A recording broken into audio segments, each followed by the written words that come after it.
মফস্বল শহর, তারপর আবার শীতের সময়। খুব তাড়াতাড়ি রাত গাঢ় হয়েছে। ঝটিকাচরণ চাকি অনেক দিনের ডাক্তার এই শহরে।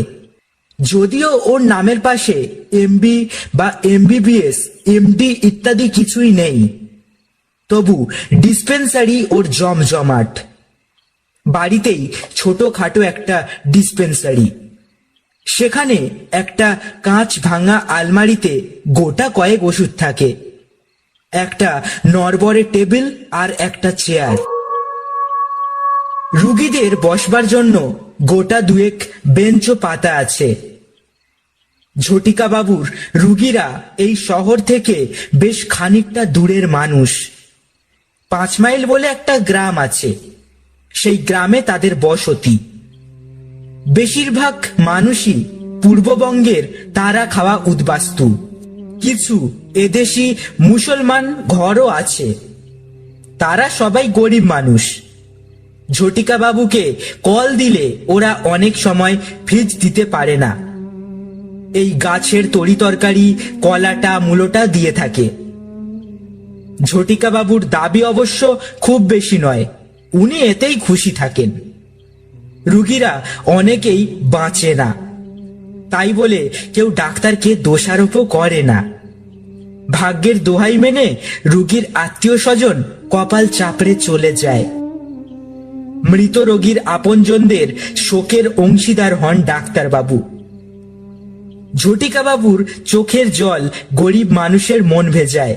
ইঞ্জেকশনে, সিরিজে প্রায় ওষুধ থাকে না, তার কি করা যায়? ফিজটা যেমন, ওষুধও তেমন।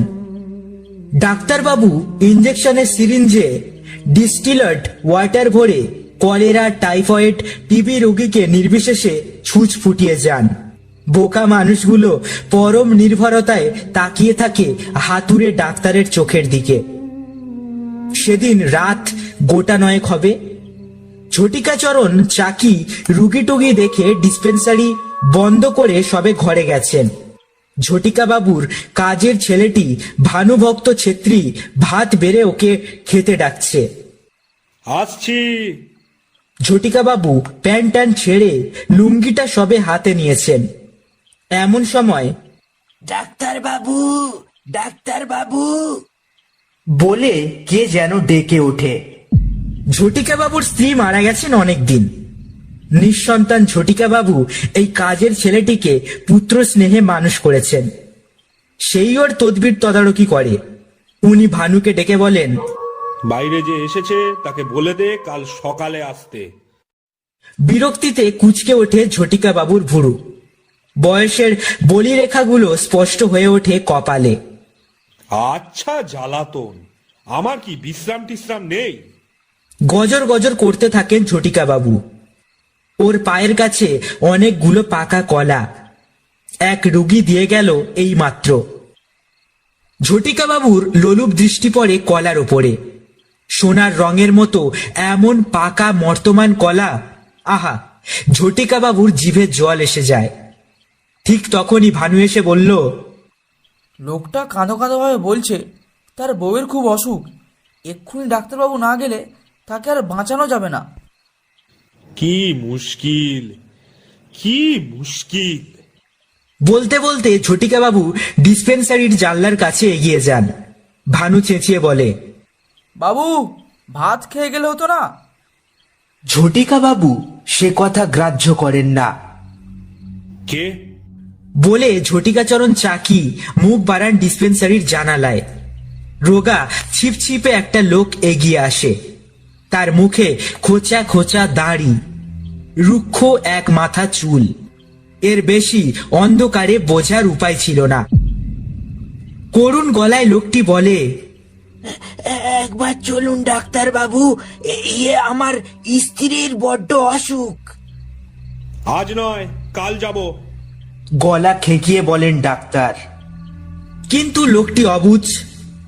সে কেবলই বলে, চলেন চলেন, আপনি গরিবের ডাক্তার, গরিবের ওপরে দয়া হবে না বাবু। 30 বছর ধরে এই কথাই শুনে আসছেন ঝটিকা বাবু। স্তোকবাগকে পেট ভরে না। লোকটা হয়তো ফিস দেবে না, তবু স্বভাব দোষ, এরা ডাকলে উনি না গিয়েও তো পারেন না। কিছুদিন ধরেই ঝটিকা বাবু সর্দি কাশিতে ভুগছেন, গলা ব্যথা, মাথাটাও ঝিমঝিম করে। শরীরটা ভালো না থাকায় মেজাজটাও খিচড়ে থাকে। উনি তিক্ত গলায় বলেন, অন্য ডাক্তার নিয়ে যাও। ফ্যাচ করে লোকটি এবার কেঁদেই ফেলে। আমি তো আপনার জন্যই। ওর কাতর গলার স্বর ডাক্তারের মন ছুঁয়ে যায়। ডাক্তারবাবুর মনে হয় লোকটা যেন অনেকদিন খায়নি। তোমার বাড়ি কোথায়? 5 মাইল। উনি জানতেন এই উত্তরটাই শুনতে হবে, তবু ডাক্তার বলেন, সেই শ্মশানের মধ্যে দিয়ে এখন আমাকে যেতে হবে? লোকটা দেতো হাসি হেসে বলে, তাতে কি, আপনি তো হামেশাই যান সেখানে। ঝটিকা বাবুর আর খাওয়া হয় না। উনি ভাবেন রুগী দেখে এসেই না হয় খাবেন। অনেক কালের পুরনো একটা ভাঙা ফোর্ড গাড়ি ছিল ঝটিকা চরণ চাকির। উনি নিজেই গাড়ি চালান। ডাক্তারি করে যা উপায় হয় তাতে খেয়ে পড়ে আর ড্রাইভার রাখা সম্ভব হয় না। ওর গাড়ির ইঞ্জিনটাও প্রায় ঝুরঝুরে। যাই হোক, ঠেলে ঠুলে এই গাড়ি নিয়েই ঘোরাফেরা করেন ডাক্তার। ঝটিকা বাবু গিয়ে বসেন চালকের আসনে। পেছনের সিটে গিয়ে বসে ওই লোকটি।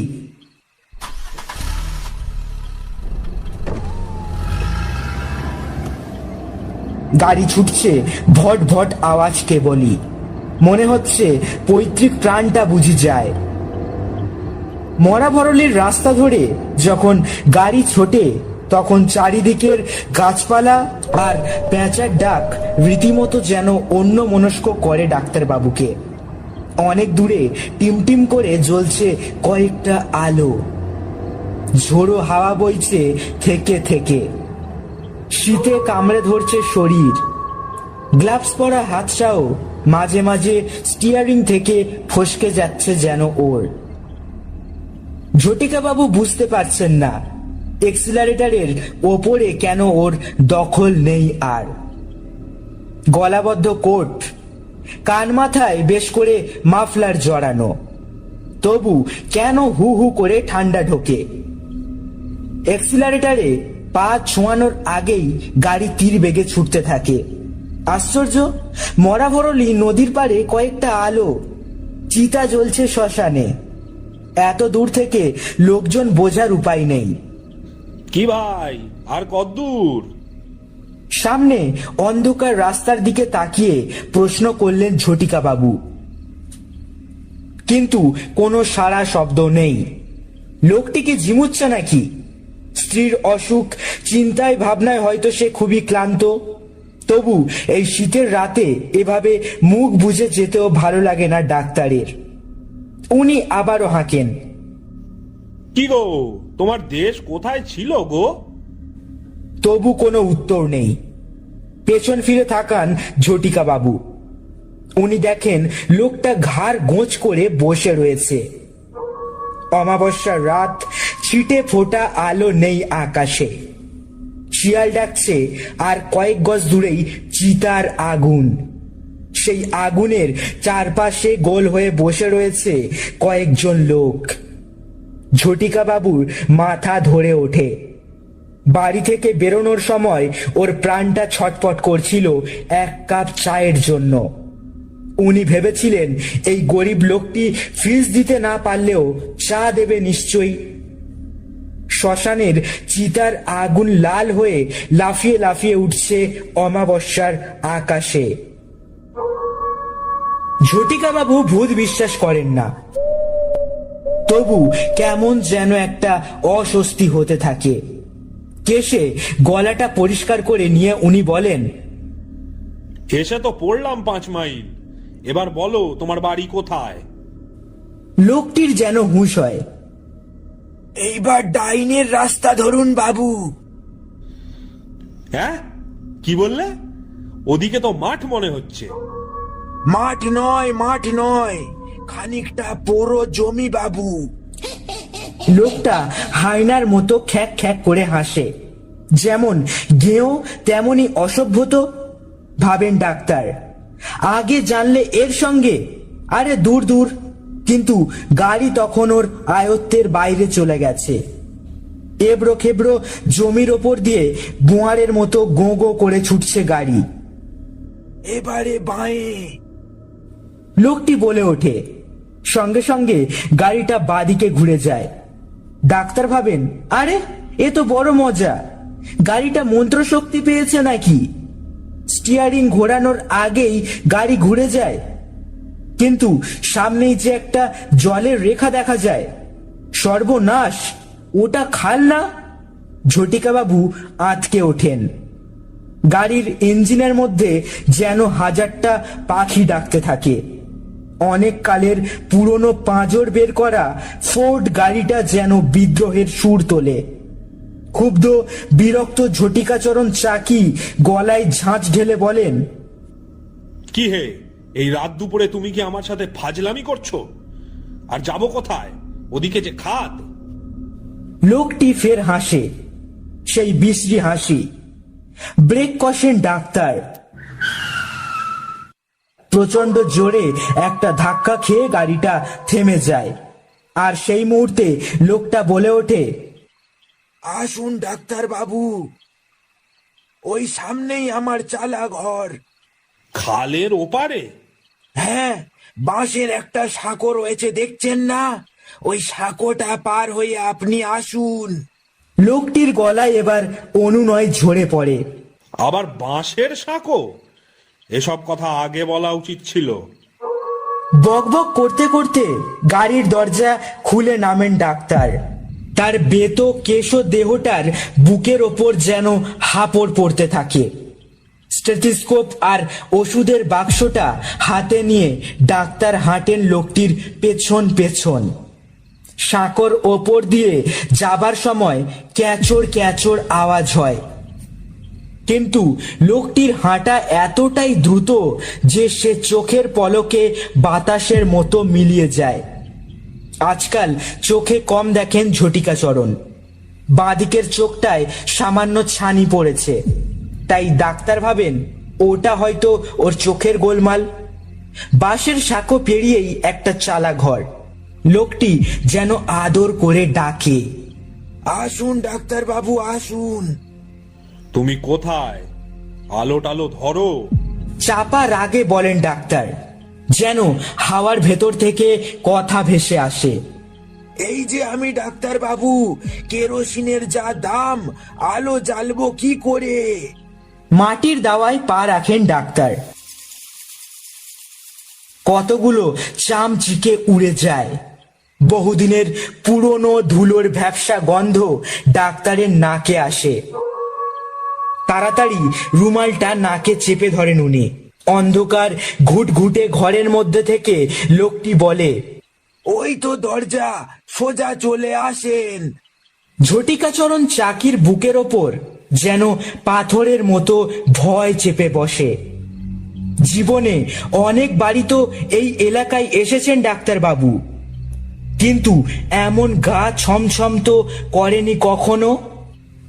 এই মুহূর্তে মনে হয় ডাক্তারের খুব খারাপ জায়গায় উনি এসে পড়েছেন। যেন এখানে কোনো গুন্ডাদের ঘাঁটি টাটি আছে, হয়তো কোনো দূর অভিসন্ধি আছে এই লোকটার।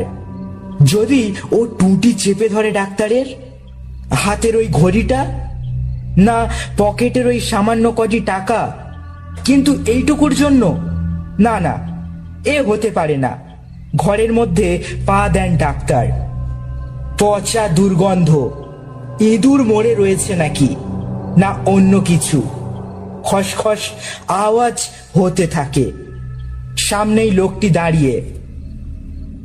এই অন্ধকারে তার মুখ ভালো করে দেখতে পান না ডাক্তার। শুধু ধবধবে জামাটা আর ধুতিটা চোখে পড়ে। আর লোকটির চোখের মণি দুটো সাপের মণির মতো জল করছে। হঠাৎই ডাক্তারের মনে পড়ে যায় ওষুধের বাক্সে টর্চটা রয়েছে। এতক্ষণ যে কেন মনে পড়েনি? আশ্চর্য! কি হলো? বসেন ডাক্তার বাবু। এবারে খাঁটি পূর্ববঙ্গের ভাষায় লোকটা বলে, আপনি ভয় পাইতেছেন নাকি? বুক দুরু দুরু করে ওঠে ডাক্তারের। না না, ভয় পাবো কেন? কোথায় আপনার পেশেন্ট? বলতে বলতে ডাক্তার ওষুধের বাক্সটা খোলেন। হাতড়ে হাতড়ে টর্চটা বার করেন ডাক্তার। টর্চ জ্বালেন। মাটির মেঝেতে চাদরে ঢাকা একটি মানুষ দেখতে পান ডাক্তার। তার আপাদ মস্তক চাদরে ঢাকা। পাশেই একটা জল চৌকি রাখা আছে, যদিও তার উপর ধুলোয় পুরুষর। ডাক্তারের বসার ইচ্ছা হয় না। উনি উবু হয়ে বসে বলেন, এই কি তোমার পেশেন্ট? আগে হ্যাঁ ডাক্তার বাবু। এই প্রথম ভালো করে খুঁটিয়ে দেখেন ডাক্তার বাবু লোকটিকে। ওর তোবড়ানো গাল, গর্তে বসা চোখ, চোখের নিচে বিশ্রীভাবে হাড় উঁচু হয়ে আছে। লোকটি কেমন আদেশের মতো সুরে বলেন, আপনি জলচৌকির উপরে বসেন। অজ্ঞতা তাই বসতে হয় ডাক্তারকে। এবারে আমার স্ত্রীরে দেখেন। কথাটা বলেই লোকটা অন্ধকারে কোথায় যেন সরে যায়। শোঁ শোঁ শব্দে বাতাস ঢোকে বাঁশের খোলা দরজাটা দিয়ে। অনেক দূর থেকে ভেসে আসে,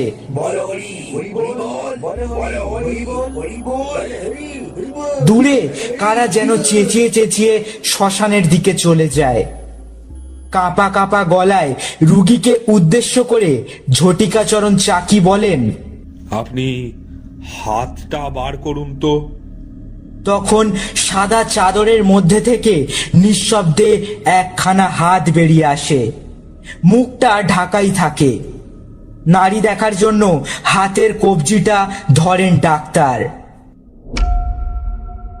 ঝটিকা বাবুর বুকের রক্ত হিম হয়ে যায়। নারীর কোনো স্পন্দন নেই। বরফের মতো ঠান্ডা শক্ত হাতটা ধূপ করে পড়ে যায় ডাক্তারের হাত থেকে। এ যেন বেশ কয়েকদিন আগের মৃতদেহ। বাতাস যেন হেসে হেসে চলে যায়। ডাক্তারের কানের কাছে কাদের যেন নিঃশ্বাস পড়তে থাকে। রাম রাম রাম রাম রাম রাম।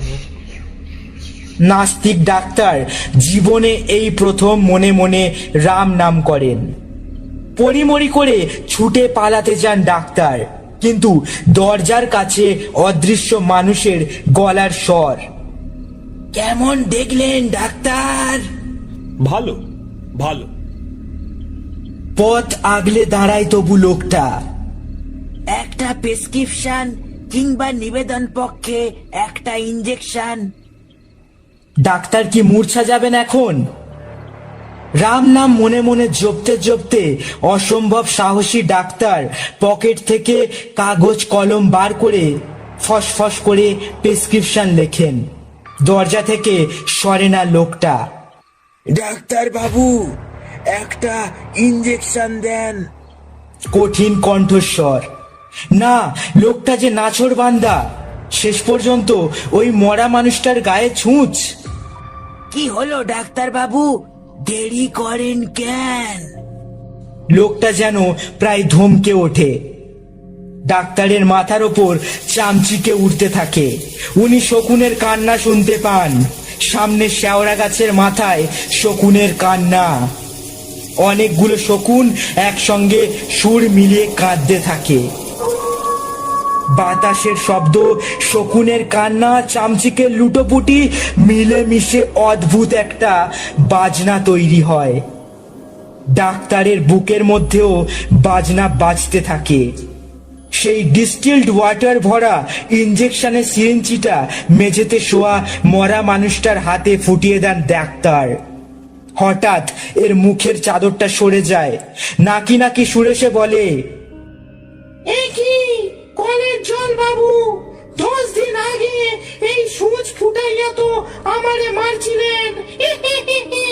ডাক্তার বাবু, মনে নেই? সর্বনাশ! 10 দিন আগে? কিন্তু সে এ বাড়ি তো নয়, অন্য আরেকজনের বাড়িতে। হ্যাঁ, এক কলেরা রুগী। ডাক্তার ওষুধের বাক্স ফেলে এইবার ছুট লাগান। দরজার ভারী হাওয়া বাধা দিতে চায়। হা হা হা করে ভেঙে গুড়িয়ে যায় কাদের হাসির শব্দ।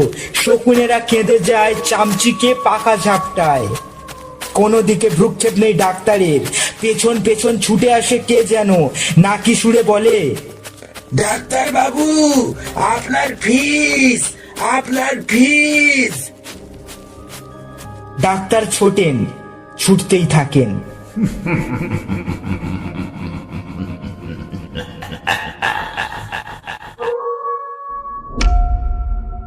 কেমন লাগলো আমাদের এপিসোড?